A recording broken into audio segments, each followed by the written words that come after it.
positions on issues of national interest to aid in crafting relevant legislation.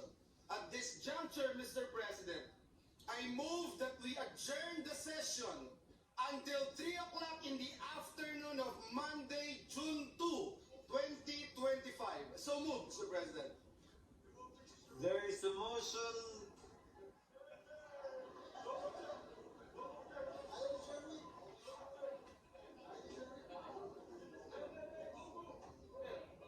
Win.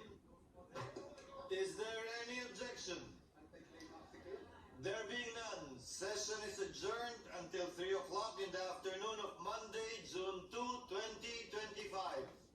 Thank you, Mr. President. Thank you to our staff and Senate employees. Mabuhay ang Senado. Yan na nga mga best friend, no? Nag-adjourn na ang session ng Senado. Ito yung huling session nila bago mag-election itong 2025. So dalawang bagay ang tinitingnan natin mga best friend. Siguro, kaya gusto nilang impeach si Vice President Sara Duterte para sirain lang yung credibility ni BP Sara. Okay, pangalawa, sa 2028, pag hindi nila na-impeach si BP Sara, natatakot sila na maging presidente ang ating Vice President si Sara Duterte. So, yun ang tinitingnan natin dito mga best friend. Bantay tayo mga best friend. Marami pang mangyayari dito.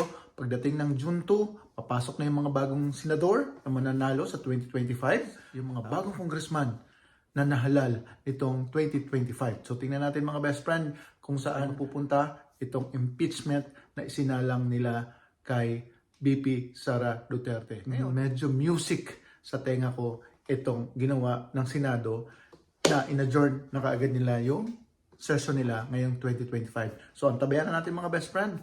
Ito po si Chris TV. Sana po, supportahan po ninyo at lahat ng mga vloggers na nagtatanggol kay BP Sara.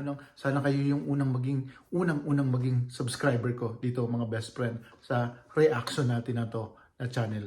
Marami pong salamat at sa susunod na video. Bye!